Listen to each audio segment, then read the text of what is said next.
بسم الله الرحمن الرحيم.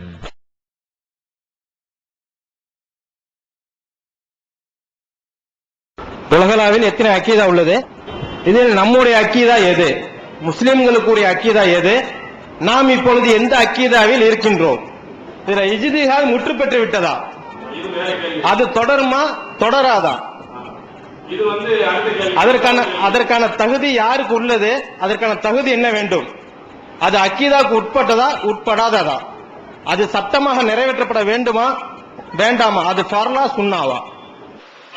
உலகில் எத்தனை அக்கீதா கொள்கைகள் இருக்கிறது அப்படின்னா ஏராளமான கொள்கைகள் இருக்குது உலகத்துல. நீங்க இங்கேயே பார்க்கலாம் எத்தனை கொள்கைகள் இருக்குன்னு. ஏன்னா சுன்னத்துல் ஜமாத்துக்குள்ளேயே எத்தனை கொள்கைகள் இருக்குது, அதே மாதிரி மாற்று மதத்துல எத்தனை கொள்கைகள் இருக்குது. இதுக்கு வரையறுத்து சொல்ல முடியாது. ரசூல் ஸல்லல்லாஹு அலைஹி வஸல்லம் சொல்லும்போது 72 கூட்டங்களாக பிரியும் சொன்னாங்க. அதுல 7000 இதையும் என்ன செஞ்சுக்கலாம், உள்ள என்ன செஞ்சுக்கலாம், நம்ம திணிச்சுக்கலாம். ஆனா உண்மை இதுல இது தெரிவதனால நமக்கு பெரிய லாபம் இல்லை. நமக்கு உள்ள லாபமானது என்னன்னு சொன்னா எந்த அக்கீதாப்படி நம்ம நடக்கணும். இதான் சரியான கேள்வி. நம்ம எந்த கொள்கைப்படி பின்பற்றி எந்த கொள்கையை அடிப்படையாக வைத்து நம்முடைய வாழ்க்கையை அமைத்துக் கொண்டால் மறுமையில் வெற்றி கிடைக்கும் அப்படிங்கிறதுக்கு இது அடிப்படையாக தௌஹீத் ஜமாத்தினுடைய முக்கியமான ஒரு நிலைப்பாடு இதுதான். குர்ஆன் ஹதீஸின் அடிப்படையில் குர்ஆன் என்ன சொல்கிறதோ ஹதீஸ் என்ன சொல்லுகிறதோ அதன் அடிப்படையில் தன்னுடைய வாழ்க்கையை அமைத்துக் கொள்ள வேண்டும். இதான் அவர் இன்னொரு கேள்விக்கும் சேர்த்து உள்ள பதில். தௌஹீத் ஜமாத்தினுடைய கொள்கை என்னன்னா குர்ஆன் என்ன கொள்கையை சொல்லுகிறதோ கடவுள் கொள்கையில் என்ன சொல்கிறது அதைத்தான் பின்பற்றணும். அதே மாதிரி இறை தூதர் விஷயத்தில் என்ன சொல்கிறது குர்ஆனுடைய தான் பின்பற்றணும். அதே மாதிரி குடும்ப வாழ்க்கையில் என்ன சொல்கிறதோ அது குர்ஆன்ல தான் இருக்கணும். அதே மாதிரி குர்ஆனுக்கு விளக்க உரையாக வந்த நபிகள் பெருமானார் ஸல்லல்லாஹு அலைஹி வஸல்லம் அவர்கள் என்ன சொன்னார்களோ அவர்கள் எதை வழிகாட்டினார்களோ அதைத்தான் நம்ம என்ன செய்யணும், பின்பற்றணும். இதுக்கு குர்ஆனுடைய வசனங்கள் நிறைய இருக்கு. உதாரணமாக அல்லாஹ் அத்தீஉல்லாஹ, அல்லாஹ்வுக்கு நீங்கள் கட்டுப்படுங்கள் அப்படின்னு சொல்றான். வா அத்தீஉர் ரசூல், அவன் தூதருக்கும் நீங்கள் கட்டுப்படுங்கள். ஏன் தூதருக்கு கட்டுப்படுங்கள் என்று சொல்றான்னா அதற்கு தெளிவான சான்றை அல்லாஹ் சொல்றான். முதலாவதாக சொல்லும் பொழுது இத்தபியு மா உன்சில இலைக்கும் ரப்பிக்கும், உங்களுடைய இறைவனிடத்தில் இருந்து இறங்கிய வஹியை பின்பற்றுங்கள். அல்லாஹ்விலிருந்து என்ன வருதோ அதைத்தான் அடிப்படையா நீங்க பின்பற்றணும். அதை தவிர வேற எதையும் நீங்கள் பின்பற்றக்கூடாதுன்னா இந்த வஹியாக உள்ளதுதான் குர்ஆன். அதற்கு அடுத்ததாக இந்த நபியை பற்றி என்ன அல்லாஹ் உத்தரவாதம் சொல்றான்னா யாசீன் வல் குர்ஆனில் ஹக்கீம் இன்னக்கல் அமினல் முர்சலீன். அல்லாஹ்வுடைய உத்தரவாதம் இந்த தூதர் இறை தூதர்களில் ஒருவர் தான். அலா சிராத்தி முஸ்தகீம், அவர் நேரான வழியில் தான் இருக்கிறார் அப்படின்னு சொல்றான். இன்னொரு வசனத்தில் சொல்கிறார் இன்னக்கல ததுவும் இலா சிராத்தி முஸ்தகீம், நபியே நீர் அவர்களை நேரான வழியின் பக்கமும் அழைக்கிறீர். இந்த ரெண்டு உத்தரவாதம் முக்கியமான உத்தரவாதம் இறை தூதருக்கு சொல்றான். ஒன்னு அவங்க இருக்கிறது சரியான வழி, அவர்கள் அழைப்பதும் சரியான வழி, நேரான வழி தான் அழைத்தனால அந்த இறை தூதர் காட்டிய வழியில் அவர்கள் சொன்ன அடிப்படையில் நீங்கள் என்ன செய்ய வேண்டும், பின்பற்ற வேண்டும் என்று நாம் சொல்றோம். அதற்கு நம்ம மாற்று கருத்துள்ளவர்கள் எத்தனை குர்ஆன் வசனங்களுக்கு மாற்றமா போறாங்க, ஹதீஸுக்கு மாற்றமா போறாங்க என்பதை நம் புத்தகத்தின் மூலமாக மாத இதழ்களின் மூலமாகவும் நம்ம என்ன செஞ்சிருக்கிறோம், தெளிவுபடுத்தியிருக்கிறோம். அதற்கு அடுத்ததாக இஜ்திஹாத் முற்று பெற்று விட்டதா? இஜ்திஹாத் என்றாலே தனியா ஒன்று விளக்கணும். இஜ்திஹாத் என்று சொன்னால் ஆய்வு செய்து ஒரு முடிவை எடுப்பது. சில ஹதீசுகள் நேரடியாகவே இப்படி செய்யணும்னு சொன்னோம். சில விஷயங்கள் அதிலிருந்து பலவிதமான சட்டங்கள் எடுப்பதை போன்று அந்த ஒரு வார்த்தை நிறைய சட்டங்களை உள்ளடக்கியதாக இருக்கும். அதனால நம்ம என்ன செய்யலாம், பிற்காலத்தில் வரக்கூடியவர்கள் அதை ஆய்வு செய்து அதற்கு ஏற்ற சட்டங்களை நம்ம என்ன செய்யலாம், சொல்லலாம் அப்படிங்கிறதுக்கு ரசூல் ஸல்லல்லாஹு அலைஹி வஸல்லம் அவர்களே ரொம்ப தெளிவா சொல்லியிருக்காங்க. சஹீஹ் புகாரியில், அதுவும் ஹஜ்ஜத்துல் விதாவில் சொல்லியிருக்காங்க. ருப்ப முபல்லகின் அவ் ஆமின் சாமியின், எத்தனை பேர்கள் நேரடியாக கேட்டவர்களை விட அவர்களிடத்தில் நீங்கள் சொல்லுங்க அவர்கள் மிக தெளிவாக விளங்கிக் கொள்வார்கள் அப்படின்னு ரசூல் ஸல்லல்லாஹு அலைஹி வஸல்லம் சொன்னாங்க. யார சஹாபாக்களை பார்த்து வராங்க, நீங்க என்னட்ட நிறைய செய்தியை சொல்றீங்க, நீங்க இந்த செய்தி யார் யாருக்கெல்லாம் சொல்றீங்களோ அவங்க இதனுடைய உண்மையான கருத்தை அவர்கள் என்ன செய்து கொள்வார்கள், சரியாக புரிந்து கொள்வார்கள். இது என்ன விளங்குது நமக்கு? ஒவ்வொரு இப்பவுமே நீங்க பாருங்க, ஒவ்வொரு காலகட்டத்திலேயும் விஞ்ஞான வளர்ச்சி வரும் பொழுது ஏராளமான கேள்விகளுக்கு நாம் பதில் சொல்ல வேண்டிய கடமைப்பட்டிருக்கிறோம்.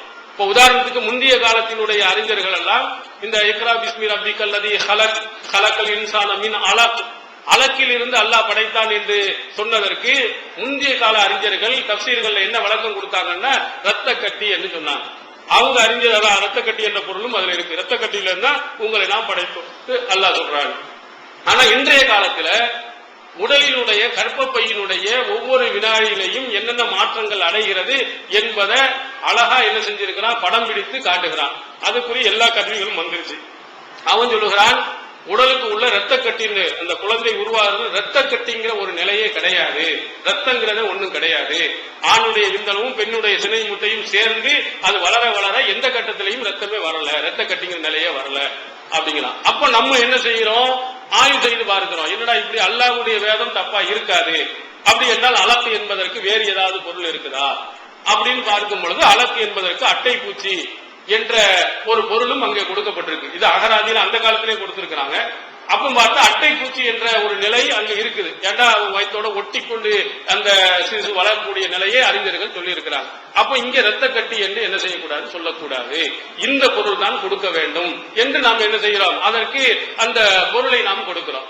அப்ப இந்த மாதிரி எத்தனைய விஷயங்கள் ரசூல் ஸல்லல்லாஹு அலைஹி வஸல்லம் அவர்கள் சொன்ன அந்த வார்த்தைகளுக்கு பிற்காலத்தில் பல அர்த்தங்கள் நமக்கு விளங்குது. ரசூல் ஸல்லல்லாஹு அலைஹி வஸல்லம் அவர்களே சொன்னாங்க, புயிஸ்து பி ஜவாமில் கலிமி, நான் ஜவாமில் கலிமாக நான் அனுப்பப்பட்டுள்ளேன். ஜவாமில் கலிம் என்று சொன்னால் சிறிய வார்த்தைகளில் நிறைந்த பொருள்கள். ஒரு வார்த்தை தான் இருக்கும், அதுல 1000 அர்த்தங்கள் அடங்கியிருக்கும், நிறைய சட்டங்கள் எடுக்கலாம். அந்த மாதிரி வார்த்தையை பயன்படுத்தக்கூடியவனாக நான் அனுப்பப்பட்டுள்ளேன் அப்படின்னு ரசூல் ஸல்லல்லாஹு அலைஹி வஸல்லம் அவர்கள் சொல்லி இருக்கிறனால அந்த ஒவ்வொரு ரசூல் ஸல்லல்லாஹு அலைஹி வஸல்லம் ஒவ்வொரு வார்த்தையும், திருமறை குர்ஆனுடைய ஒவ்வொரு வார்த்தையும் காலகட்டங்கள் மாற மாற அனைத்துக்கும் ஈடு கொடுக்கக்கூடியதாக அமையும். இதை ஆய்வு செய்யக்கூடியவர்கள் ஆய்வு செய்து என்ன செய்யலாம், செய்து முடிந்து கொள்ளலாம். இந்த ஆய்வுக்கு எந்த காலகட்டமும் இறுதி கட்டம் கிடையாது. நம்ம கடைசி வரையிலையும் என்ன செய்யலாம், ஆய்வு செய்யலாம். ஆனா நேரடியா உள்ளதுக்கு இல்ல. இந்த மாதிரி 2 பொருள்கள் வர்ற மாதிரி, இந்த விஞ்ஞானத்துக்கு மாற்றமா வர்ற மாதிரி, அதற்கு பொருள் உள்ள மாதிரி விஷயங்கள்ல நம்ம என்ன செய்யலாம், ஆய்வு செய்து அதற்குரிய முடிவை நம்ம என்ன செய்யலாம். இதுக்கு ஆய்வு செய்வதற்கு என்ன தகுதி, அதுனா ஒரு மொழியை ஆய்வு செய்ய வேண்டும் என்று சொன்னால் அந்த மொழியுடைய வார்த்தைகளுடைய விவரங்கள் அவருக்கு தெரிஞ்சவரா இருக்கும். தமிழ் மொழிபெயர்ப்பை மட்டும் வச்சு என்ன செய்யக்கூடாது, நம்ம அதுக்கு ஆய்வு செய்யற பேர்ல போயிடக்கூடாது. அதுக்கு அரபியில அதுக்கு ஏதாவது இலக்கண சட்டங்கள், பிரச்சனைகள், பொருள்கள் ஏதாவது இருக்கான்னு பார்க்கணும். இதற்கு நீங்கள் உதாரணமா சொல்ல வேண்டுமானால் விஞ்ஞான மொழியில் பைபிளும் குரானும் பைபிளும் ஒரு புக் எழுதியிருந்தார் மாரிஸ் புகை. அவருடைய புத்தகத்துல முன்னுரையில் என்ன எழுதியிருக்காரு, அவர் பைபிளையும் குரானையும் விஞ்ஞான ஒளியோடு ஒப்பிட்டு ஆய்வு செஞ்சு பார்த்தாரு. பார்த்தா எல்லாமே பைபிள் நிறைய முரண்பாடுகள் இருந்துச்சு, குரான்ல ரொம்ப ரொம்ப அரிதாக கொஞ்சம் தான் இருந்துச்சு. அப்ப அவர் மனசுல என்ன நினைக்கிறாரு, இது கண்டிப்பாக இவ்வளவு தெளிவான விஷயத்தை சொல்றது இதுவும் தப்பா இருக்காது. இது யாரும் அவருக்கு அரபி மொழி தெரியாது, மொழிபெயர்ப்பை வச்சுதான் செஞ்சாரு. அப்போ இதுல ஏதோ ஒரு தப்பு மொழிபெயர்ப்பாளர்கிட்ட தான் இருக்குங்கிறனால அரபி மொழியை படிச்சுட்டு அப்புறம் ஒப்பிட்டு பாக்குறாரு, கரெக்டா இருந்தது.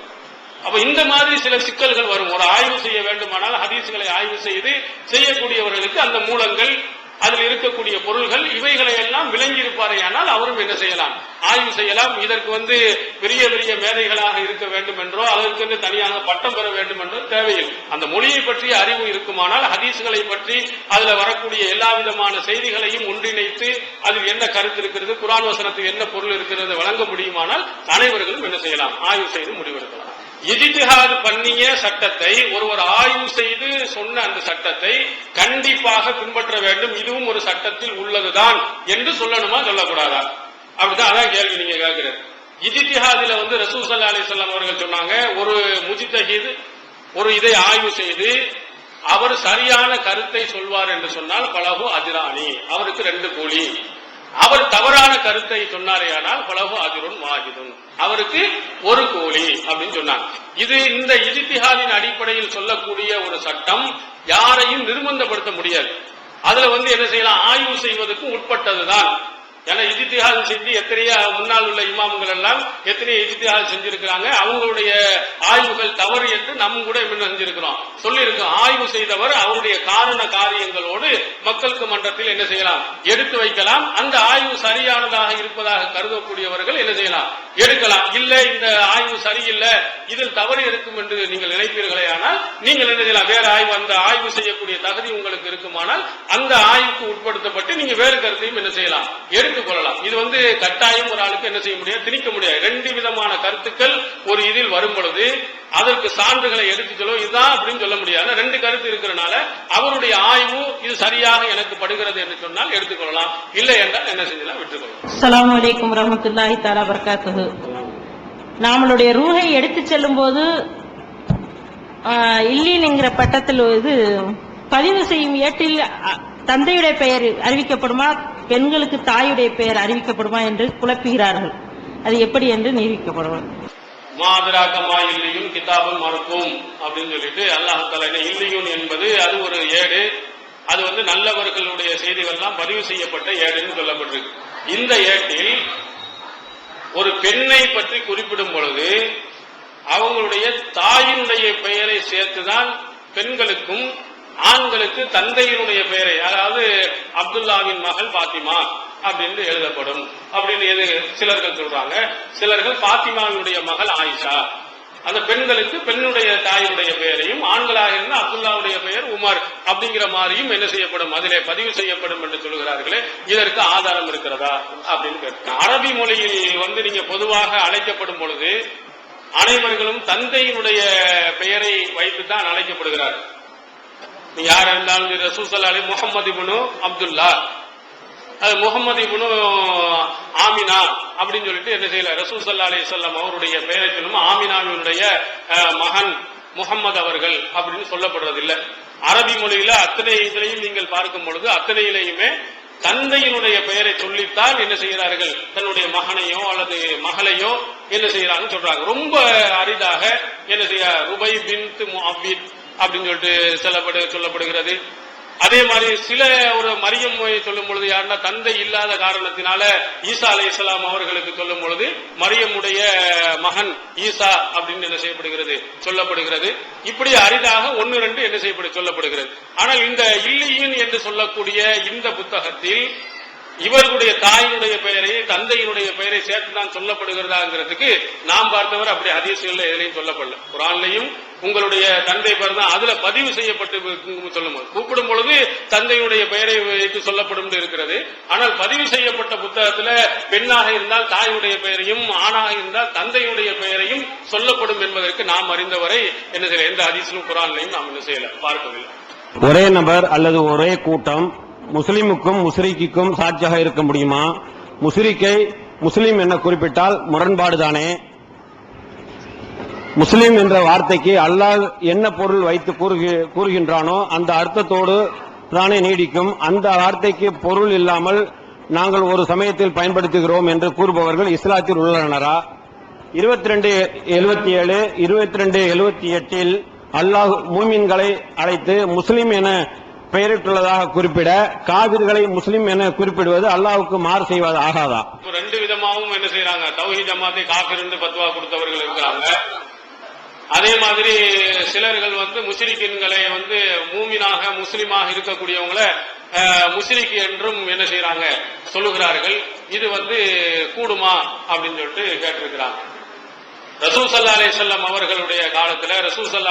அவர்களுடைய காலத்துல இருந்த இணை வைப்பாளர்கள் அவங்கள காபிர்கள் என்றும் குர்ஆன் சொல்லுது, யாயிகள் காபிரூன் அப்படின்னு சொல்லப்படுது. இன்னமல் முஸ்ரிகூன நஜிசுன் என்றும் சொல்லப்படுகிறது. காபிர்களை ஒரே ஆளையே அல்லாஹ் தஆலா காபிர் என்றும் சொல்லுகிறான், முஸ்ரிக்கும் என்றும் என்ன செய்யறான் சொல்றான். என்ன காரணத்துக்காக சொல்றான், அவர்களுடைய கொள்கை என்ன, கோட்பாடுகள் என்னன்னு நீங்க குர்ஆனில் நீங்கள் எடுத்து பார்த்தால் குர்ஆன் என்ன சொல்லுகிறான்னா, இவன் அல்லாஹ்வை மறுத்தவன் என்று சொல்லல, இவன் இறைவனுடைய பண்புகளை மறுத்தவன் என்று சொல்ல, மானத்திலிருந்து மலையை பொழியக்கூடிய செய்யவன் யார் என்று கேட்டால் அல்லாஹ்னு சொல்றான், அவனை படைத்தவன் யார் என்று கேட்டால் அல்லாஹ் என்று சொல்லுகிறான்.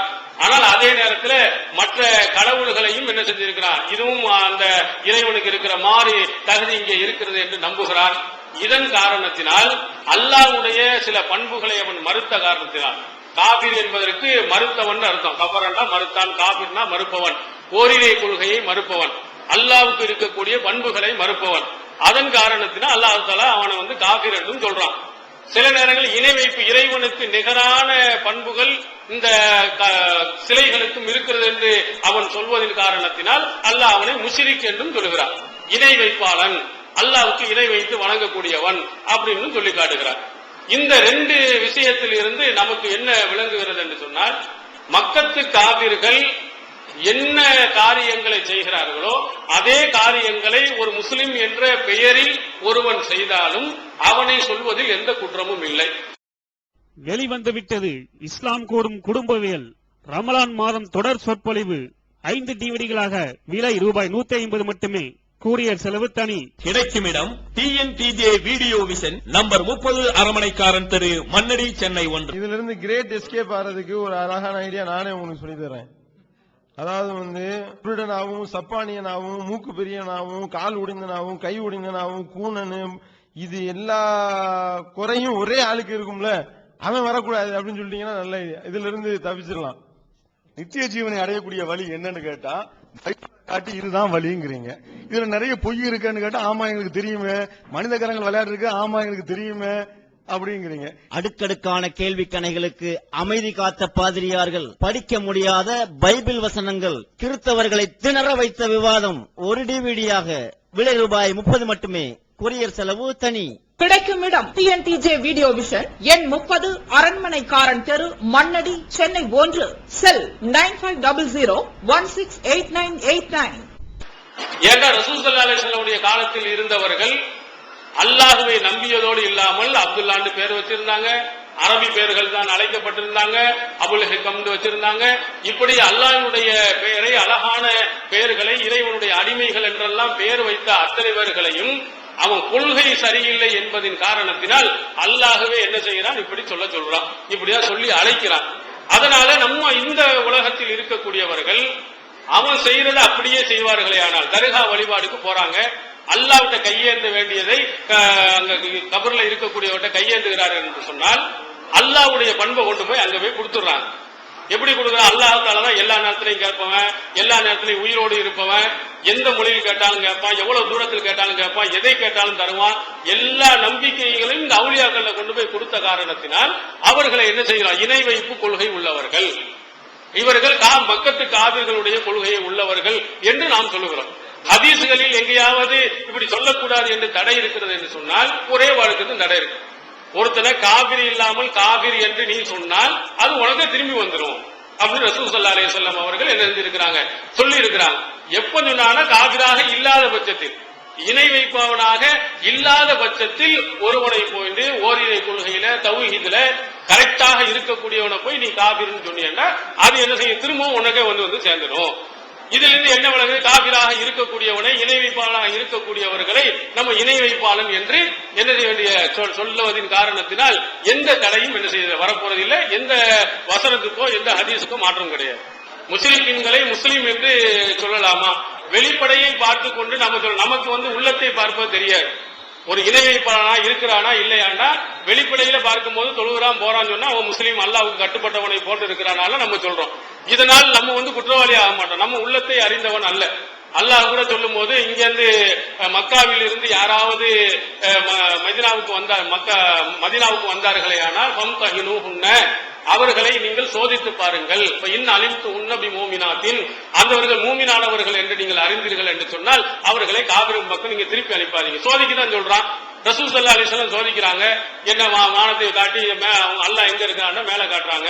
அப்ப அல்லாஹ் நம்பிக்கை கரெக்டா இருக்குது, இந்த இதையெல்லாம் சொல்லல, அதனால மூமின் என்று என்ன செஞ்சிருக்கிறாங்க, சொல்லி இருக்கிறாங்க. இது அல்லாஹ்வுடைய வார்த்தையை மாறி செஞ்சு சொல்லல, வெளிப்படையாக வைப்பதை வைத்துதான் நம்ம சொல்றோம். தர்காக்கு போனாலும் தன்னை முஸ்லிம் என்று சொல்லிக் கொள்கிறான், தனக்கு அப்துல்லா என்று பெயரை வைத்துக் கொள்கிறான். அந்த இணை வைப்பு கொள்கையை விட்டு விடாமலே அப்படியே பள்ளியாசலுக்கும் தொழக்கூடியவனாகவும் இருக்கிறான். தன்னை முஸ்லீம் என்று சொல்லுகிறான். அவனை நம்ம இதை வெளிப்படையா நீ முஸ்லீம் என்று இருப்பதன் காரணம் அவனை முஸ்லீம் என்று சொல்றோம். அதனால குற்றம் வரப்பட வெளிப்படையில் அவனை பார்க்கக்கூடிய செயல்கள் எல்லாம் முஸ்லீம் மாதிரி தெரிகிறது. அப்படி தெரிவதன் காரணம் சொல்வதனால் அவன் எந்த வகையில் குற்றவாளியாக ஆகிறான். அல்லாஹ்வுடைய சொல்லுல எவன் நீங்கள் ஆய்வு செய்து என்ன பார்க்கிறீர்களோ அவங்களை தான் முஸ்லீம் என்று சொல்ல வேண்டும், மற்றவர்களை முஸ்லீம் என்று சொல்லக்கூடாது என்று எங்கேயும் இல்லை. அஸ்ஸலாமு அலைக்கும். எழுத்திகாப்பு பெண்கள் வீட்டிலே இருக்கலாமா? ஏத்திகாப்பு வீட்டில் இருப்பதற்கு அனுமதி இருக்கிறதா அப்படின்னு கேட்டிருக்காங்க. ரசூல் ஸல்லல்லாஹு அலைஹி வஸல்லம் அவர்கள் அவங்களுடைய காலத்துல ஏத்திகாஃபை பொதுவாக ரசூல் ஸல்லல்லாஹு அலைஹி வஸல்லம் அவர்கள் யாரையும் கட்டாயப்படுத்தி வலியுறுத்தி சொல்லல. முதலாவது பாயிண்ட், ஆண்களுக்கும் பெண்களுக்கும். ஏன்னா ரசூல் ஸல்லல்லாஹு அலைஹி வஸல்லம் அவர்கள் அப்படி வலியுறுத்தினாங்கன்னா ஏதாவது ஹதீஸ்கள் இருக்கணும். அப்படி வரக்கூடிய ஹதீஸ்கள் ஆதாரபூர்வமானது அல்ல, எல்லாம் பலகீனமானது. ஆனால் ரசூல் ஸல்லல்லாஹு அலைஹி வஸல்லம் ஏத்திகாஃப் இருந்தாங்க, அவங்களுடைய தோழர்களும் இருந்திருக்கிறாங்க. சில ஹதீஸ்களில் ரசூல் ஸல்லல்லாஹு அலைஹி வஸல்லம் மனைவிமார்களும் ஏத்திகாஃப் இருந்திருக்காங்க. இருந்ததெல்லாம் எல்லாமே பள்ளியாசல் தான் இருந்திருக்கிறாங்க. குர்ஆன் கூட அன்தும் ஆகிஃபூன ஃபில் மசாஜித், நீங்கள் பள்ளியாசல் ஏத்திகாஃப் இருக்கிறீர்கள் என்றதான் அல்லாஹ் தஆலா சொல்றான். ஏத்திகாஃப் இருப்பது என்பது இறை இல்லம் மட்டும்தான். இறை இல்லத்தில் தான் ஏத்திகாஃப் இருக்கணும். ரசூல் ஸல்லல்லாஹு அலைஹி வஸல்லம் இருந்ததும் இறை இல்லம் தான். யாரையும் என்ன செய்யல, பள்ளி வீட்டில் நீங்கள் ஏத்திகாஃப் இருங்கன்னு ரசூல் ஸல்லல்லாஹு அலைஹி வஸல்லம் சொல்லல. நீங்கள் பெண்கள் ஏத்திகாஃப் இருக்கணும்னா பள்ளியாசல்ல இருக்கிறேன்னு சொன்னா அதிகபட்சமாக கணவனோடு சேர்ந்து என்ன செய்யலாம், ஏத்திகாஃப். அதுக்குள்ள வசதி வாய்ப்புகள் இருக்குமானால் அவர்கள் என்ன செய்யலாம், பள்ளியில் ஏத்திகாஃப் இருந்துக்கலாம். ஆனா ரசூல் ஸல்லல்லாஹு அலைஹி வஸல்லம் அவருடைய காலத்தில் அவங்க கணவருடன் தான், ரசூலுல்லாஹ்வுடைய மனைவி அவர்களும் சேர்ந்து தான் என்ன செஞ்சிருக்கிறாங்க, அங்க ஏத்திகாஃப் இருந்திருக்கிறாங்க. ஏண்டா பள்ளியாசல்ல ஆணும் பெண்ணும் தனித்திருக்கக்கூடிய சில சூழ்நிலைகள் ஏற்படுவதற்கு வாய்ப்புகள் இருக்கு. அந்த வாய்ப்புகள் இல்லாமல் இருக்கலாம், கணவனோடு சேர்ந்து என்ன செஞ்சிருக்கலாம், ஏத்திகாஃப் இருக்கலாம். வீட்டில் ஏத்திகாஃப் இருப்பதற்கு எந்த ஹதீஸும் கிடையாது. இப்னு அப்பாஸ் அவர்கள் சொல்லும் போது இதெல்லாம் ஒரு பித்அத் என்று சொல்லியிருக்காரு. இது ஒரு நூதன பழக்க வழக்கங்கள். வீட்டுல தனியா, நீங்க வீட்டுல தனியா இருந்து இபாதத்துகள்ல ஈடுபடுங்க, திக்ர் செய்யுங்க, குர்ஆன் ஓதுங்க, அதெல்லாம் மார்க்கத்தில் தடை கிடையாது.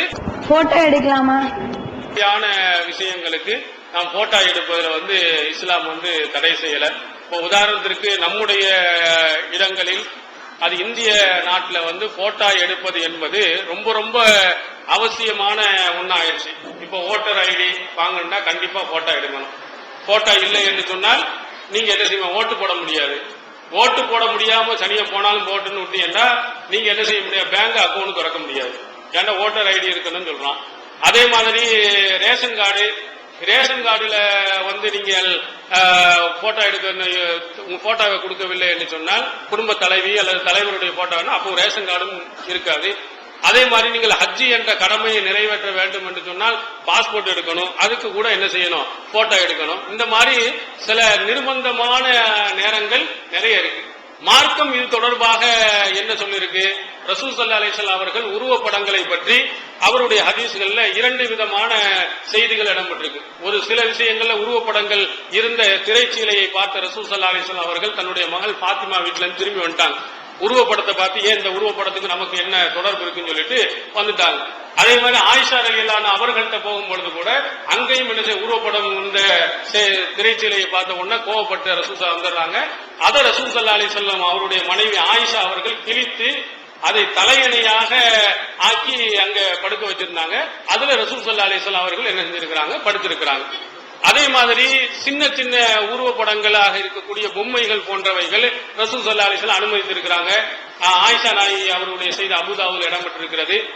அவங்கள்ட்ட சின்ன பொம்மைகள்லாம் வைத்து விளையாடி கொண்டிருக்கும் பொழுது குதிரைக்கு ரெண்டு ரெக்கைகள் இருக்கிற மாதிரி ஒரு பொம்மை இருந்துச்சு. அது பார்த்த ரசூல் ஸல்லல்லாஹு அலைஹி வஸல்லம் குதிரைக்கு ரெண்டு ரெக்கை இருக்கு அப்படின்னு கேட்கும்போது ஆயிஷா நாயகி அவர்கள் சொன்னாங்க, சுலைமான் நபியினுடைய காலத்தில் இந்த குதிரைக்கு ரெண்டு ரெக்கை இருக்கலையா அப்படின்னு அவர்கள் சொன்ன செய்தியும் அபூதாவுல இடம்பெற்றிருக்கு. அப்ப இந்த மாதிரி பொம்மைகள், அதே மதிப்பளிக்க இல்லாத அளவுக்குள்ள உருவப்படங்கள், இவைகளை ரசூல் ஸல்லல்லாஹு அலைஹி வஸல்லம் அவர்கள் அங்கீகரித்திருக்கிறார்கள் என்பது இந்த செய்திகளை அனைத்தையும் நீங்கள் ஒன்றிணைத்து பாத்தீங்கன்னா தெரியும்.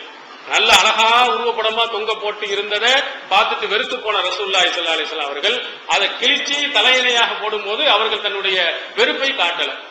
அப்போ நம்முடைய இந்த உருவப்படங்கள் எல்லாம் நமக்கு மதிப்பற்ற முறையில் பயன்படுத்தினால், இப்ப உதாரணத்துக்கு ஒரு பேப்பரை தினமணி தினத்தந்தி பேப்பர் வாங்கினீங்கன்னா உருவப்படம் தான் இருக்கும். அதை போய் நம்ம என்ன செய்யல, ஃப்ரேம் போட்டு அழகுபடுத்துறது இல்ல, அதை கீழே போட்டு மிதிக்கிறோம் அல்லது ஏதாவது பட்டணத்தை படிக்கிறதுக்கு பயன்படுத்திக்கிறோம், பிரச்சனை கிடையாது. அப்ப இந்த அடிப்படையில் உள்ளதுக்கு நாம பயன்படுத்திக்கிறோம். அந்த மாதிரி போட்டோக்கள் இருந்தா அதற்கு அடுத்ததாக ஆவணங்களுக்காக வேண்டி ஏதாவது முக்கியமான ஒன்று, நம்ம உதாரணத்திற்கு பித்ரா கொடுக்கிறோம், அதே மாதிரி உதவித்தொகை கொடுக்கிறோம், இது உண்மையிலேயே கொடுத்தாங்களா இல்லையான்னு காட்டணும். பள்ளியாசல் கட்டுறோம், பள்ளியாசல் உண்மையிலேயே கட்டியிருக்காங்களா, எவ்வளவு தூரம் வந்திருக்கு அப்படின்னு காட்டுவதற்கு இந்த மாதிரி ஆவணங்கள் அவசியமானவைகள் என்பதின் காரணத்தினால் அந்த மாதிரி உள்ளவைகள், அதே மாதிரி passport, ration card, voter ID இவைகள் எல்லாம் அடிப்படையாக நிர்பந்தத்துக்கு உள்ள காரணத்தினால் அந்த மாதிரி உள்ளதை என்ன செய்யலாம், பயன்படுத்தணும். முஃமின்களுக்கு கபர் வேதனை உண்டா இல்லையா? ரசூல் ஸல்லல்லாஹு அலைஹி வஸல்லம் துஆவிலேயே அதற்கு என்ன செய்யுது, பதில் இருக்கு. ஒவ்வொரு ஐவேளை தொழுகையிலையும் என்ன செய்வாங்க, அல்லாஹும்ம இன்னி அஊது பிக்க மின் அதாபி ஜஹன்னம் வ மின் அதாபி கபரி அப்படின்னு சொல்லிட்டு ரசூல் ஸல்லல்லாஹு அலைஹி வஸல்லம் அவர்கள் கபருடைய வேதனையை விட்டு என்ன செய்யுங்க, பாதுகாப்பு தேடுங்கள் என்று சொல்லியிருக்காங்க. முஸ்லிம்களுக்கு அந்த வேதனையே இல்லை என்று சொன்னால் நமக்கு அந்த துவாவை கத்துக் கொடுத்திருக்க மாட்டாங்க, அவங்களும் தொழுகைகளை கேட்டு இருக்கவும் மாட்டாங்க. இது கண்டிப்பாக ஐவேளை தொழுகையில என்ன செய்யணும், கேட்க வேண்டும் என்று நபி ஸல்லல்லாஹு அலைஹி வஸல்லம் அவர்கள் சொல்லியிருப்பதன் காரணத்தினால் முஸ்லிம்களுக்கும் வேதனை இருக்கு, காபிர்களுக்கும் என்ன செய்யுது, வேதனை இருக்கு. ரமலான் மாதத்தில் விடுபட்ட நோன்பை ஷாபான் 15க்குள் வைக்கணும்னு சொல்றாங்க. அப்படி வைக்கலாமா இல்ல அந்த மாசம் முழுவதும் வைக்கலாமா? விடுபட்ட நோன்புகளை நம்ம திரும்ப வைப்பதற்கு ஹதீஸ்களில் தடை இருக்கிறதா? ஷாபானுக்கு பிறகு இருக்காண்டா ரசூல் ஸல்லல்லாஹு அலைஹி வஸல்லம் எந்த தடையும் சொல்லல. நீங்கள் தொடர்ந்து வைக்கக்கூடிய ஐயாமுல் பீல் என்று சொல்லக்கூடிய மாதத்தில் 3, 13, 14, 15 அந்த நோன்பு வைக்கலாம். அதே மாதிரி வியாழன் திங்கள் நோன்பு தொடர்ந்து வைக்கக்கூடியவர்களாக இருந்தால் அவர்களும் என்ன செய்யலாம், அந்த நோன்பு வைக்கலாம். அதற்கு அடுத்ததாக விடுபட்ட கடமையான நோன்பாக இருந்தால் கண்டிப்பா வைக்கணும். ஏன்னா இடையில நமக்கு மௌத்து ஹயாத் என்பது இருக்கிறது. அதனால நம்ம விட்டுட்டோம்னா குற்றவாளியாக நாம போயிடுவோம். அதனால ஷாபான் மாதத்துல தான் ஆயிஷா நாயகி கூட சொல்லுவாங்க, அந்த விடுபட்ட நோன்பை எல்லாம் கடைசியில கொண்டு போய் ஷாபான்ல தான் என்ன செய்வோம், நாங்கள் வைப்போம் என்று சொல்லியிருக்கிறாங்க. அதனால கடமையான நோன்புகளை திரும்ப வைப்பதில் என்னது, ஷாபான் மாதம் எந்த தடையும் கிடையாது, தாராளமாக வைக்கலாம். இந்த ஷாபான் 15 ஷபே பராத்துக்குன்னு ஒரு நோன்பு வைக்கிறாங்களா இல்லையா, அதற்கு ஆதாரபூர்வமான எந்த ஹதீஸும் இல்லை. அதனால நம்ம என்ன செய்யக்கூடாது, வைக்கக்கூடாது என்று சொல்கிறோம். அதனால விடுபட்ட வளமையாக நீங்கள் வைக்கக்கூடிய நோன்புகளை என்ன செஞ்சுக்கலாம், வைத்துக் கொள்ளலாம். பெண்கள் கொலுசு மெட்டி போடலாமா? அந்த கொலுசுல ரசூல் ஸல்லல்லாஹு அலைஹி வஸல்லம் லா யதுகுலுல் மலாயிகத்து ஃபீஹி ஜரசுன், எந்த வீட்டில் மணி இருக்கிறதோ அங்க மலக்குமார்கள் வரமாட்டார்கள் அப்படின்னு ரசூல் ஸல்லல்லாஹு அலைஹி வஸல்லம் சொல்லி இருக்கிறாங்க. அந்த அடிப்படையில் கொலுசுல சலங்கை, ஒரு சத்தம் வர்ற மாதிரி உள்ள கொலுசுகள் என்ன செய்யக்கூடாது, அணியக்கூடாது. அந்த சத்தம் வராத மாதிரி சும்மா வெறும் ஒவ்வொரு கோடு கோடா போட்ட மாதிரி உள்ளது, அல்லது அந்த 3 முத்துக்கள் உள்ள கிளட்டியது, அப்படிப்பட்ட கொலுசுகளாக இருந்தால் என்ன செய்யலாம், போட்டுக்கலாம். சத்தம் வர்ற மாதிரி, சத்தத்தை எழுப்புற மாதிரி உள்ள கொலுசுகள் என்ன செய்யக்கூடாது, போடக்கூடாது. மெட்டி போடலாமாண்டா, மெட்டில 2 வகை இருக்கு. சில ஆளுக்கு மெட்டியை என்ன செய்யறாங்கண்டா திருமணத்திற்கு அடையாளமா போடுறாங்க. மெட்டி இருக்கு, அந்த மெட்டி போட்டிருந்தாங்கன்னா கல்யாணம் முடிஞ்சிருச்சுன்னு அர்த்தம். இது மாற்று மதத்தினுடைய கலாச்சாரத்தில் உள்ளது. ரசூல் ஸல்லல்லாஹு அலைஹி வஸல்லம் அவர்கள் மாற்று மத கலாச்சாரத்தை பின்பற்றக்கூடாதுன்னு சொல்லியிருக்காங்க. அதனால அந்த மாதிரி மெட்டியை நம்ம என்ன செய்யக்கூடாது, இந்த நோக்கத்துல போடக்கூடாது. ரசூலுல்லாஹ் காலத்துல மெட்டி போட்டிருக்கிறாங்க. புகாரில் அல் ஃபத்ஹ் என்ற வார்த்தை நீங்க பாத்தீங்கன்னா அதுக்கு மெட்டி என்று மொழிபெயர்ப்பு கொடுத்திருப்பாங்க. நல்ல பெரிய மோதிரம் மாதிரி காலில் மாட்டக்கூடியது. இது ரசூலுல்லாஹி ஸல்லல்லாஹு அலைஹி வஸல்லம் காலத்துல போட்டிருக்காங்க. அது ஒரு அலங்காரமா போட்டிருக்காங்க. நீங்கள் ஒரு அலங்காரம் மாதிரி, கல்யாணம் முடிக்காதவங்களும் நாங்க போட்டுக்கிருவோம், முடிச்சவங்களும் போடுவோம், விரும்பினா கரட்டியும் போட்டுக்கிருவோம், என்ன கலட்டுறதுக்கும் எங்களுக்கு முடியும். இது சாதாரண ஒரு அணிகலன் அப்படின்னு ஒரு மோதிரம் எப்படியோ அதே மாதிரி மெட்டியும் ஒன்று அப்படின்னு ஒரு எண்ணம் இருக்குமானால் அந்த அடிப்படை நீங்கள் பயன்படுத்தினா பயன்படுத்தலாம். இல்ல கல்யாணத்துக்கு கண்டிப்பா போடுறதுங்கிற மாதிரி இருந்தா மாற்று மத கலாச்சாரங்கிற காரணத்தினால அதை என்ன செய்யக்கூடாது, நம்ம இது பண்ணக்கூடாது. அடுத்ததாக இறுதியா கடைசி வந்துட்டே இருக்கு. தாய்ப்பால் கொடுக்கக்கூடியவர்கள் நோன்பு வைக்கலாமா? நோன்பு வைக்கக்கூடியவர்கள் தன்னுடைய குழந்தை இதனால் பாதிக்கப்படும் என்று இருக்குமானால் அவர்கள் நோன்பை விட்டு பின்னால என்ன செஞ்சுக்கலாம், வைத்துக் கொள்ளலாம். அல்லது நோன்பு வைத்துக் கொண்டால் குழந்தைக்கு எந்த பாதிப்பும் வராது என்று எண்ணுவார்கள் என நோன்பு வச்சுக்கலாம். தாய்ப்பால் கொடுக்கக்கூடியது காரணத்தின் இந்த மாதிரி தாய்ப்பால் குழந்தைக்கு கொடுப்பதன் காரணத்தான் நோன்புலாம் ஒண்ணும் முடியாது. நம்ம இங்கிருந்துதான் வெளியே உள்ளுக்குள்ளதான் போறதுதான் நோன்பு முறியுமே தவிர உடலில் இருந்து வெளியே வருவதன் காரணத்தினால் என்ன செய்யாது, நோன்பு முறியாது. தாய்ப்பால் கொடுத்து உங்களுடைய உடல் நல்ல ஆரோக்கியமா இருக்கு, நோன்பு வைத்தும் கூட குழந்தைகளுக்கு நீங்க பால் ஊட்டலாம் என்று உங்களுக்கு தெரியுமானால் வச்சுக்கலாம். இல்ல குழந்தைக்கு பால் சுரக்காது அப்படிங்கிற மாதிரி இருக்குமானால் நோன்பை விட்டு என்ன செய்யலாம், பின்னாடி நீங்கள் வைத்துக் கொள்ளலாம். மனம் கேட்டு வருபவர்கள் பெண்ணிடம் போட்டோ கேட்கிறார்கள், கொடுக்கலாமா? போட்டோ இது கூட நேராக பார்த்துட்டு போங்கன்னு சொல்லிருங்க. ரசூலுல்லாஹி ஸல்லல்லாஹு அலைஹி காலத்துல போட்டோவில் வந்து என்ன வேணாலும் செய்யலாம். போட்டோவில் நல்ல பவுடரை போட்டு ரொம்ப அழகா சிங்காரிச்சு சீவி, அது இல்லாம உள்ள கம்ப்யூட்டர்ல கொடுத்தோம்னா அளவுக்கு அதிகமா அழகான இதா என்ன கருப்பா இருக்கக்கூடியோட மிக அற்புதமான வெள்ளையான பொம்மையோட என்ன செய்யலாம், மாத்தி கொடுக்கலாம். போட்டோவில் ஏமாத்துவதற்கு எத்தனையோ வகையான வழிகள் இருக்கு. இஸ்லாத்துல என்னதுன்னா உண்மையிலேயே பொண்ணு வந்து பாக்குறது அவர் எண்ணம் இருக்குமானால் நேரடியாக வந்து பார்க்க சொல்லுங்க. போட்டோ கொடுப்பதை விட நேரடியாக வந்து பார்ப்பதுதான் நபியினுடைய வழி. ரசூல் ஸல்லல்லாஹு அலைஹி வஸல்லம் அவர்கள் பெண் பார்க்க முகீரத் இப்னு ஷோபா அவர்கள் சொல்லும் பொழுது, நீ போய் பொண்ணை பார்த்துட்டு என்ன செய்ய, திருமணம் முடித்துக் கொள். ஏன்னா அன்சாரி பெண்களுடைய கண்கள் ஏதோ ஒரு கோளாறு இருக்குது, நீ பின்னாடி அது சரியில்லைன்னு சொல்லக்கூடாது அப்படிங்கிறதுக்காக சொன்னாங்க. அவங்களும் போய் பெண்ணை பார்த்து தான் திருமணம் முடிச்சாங்க. அதனால திருமணம் முடிப்பதற்கு நேராக பார்க்க சொல்லிருக்கு.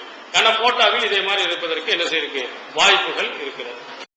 தமிழ்நாடு தௌஹீத் ஜமாஅத்தின் அரும் பணிகள்.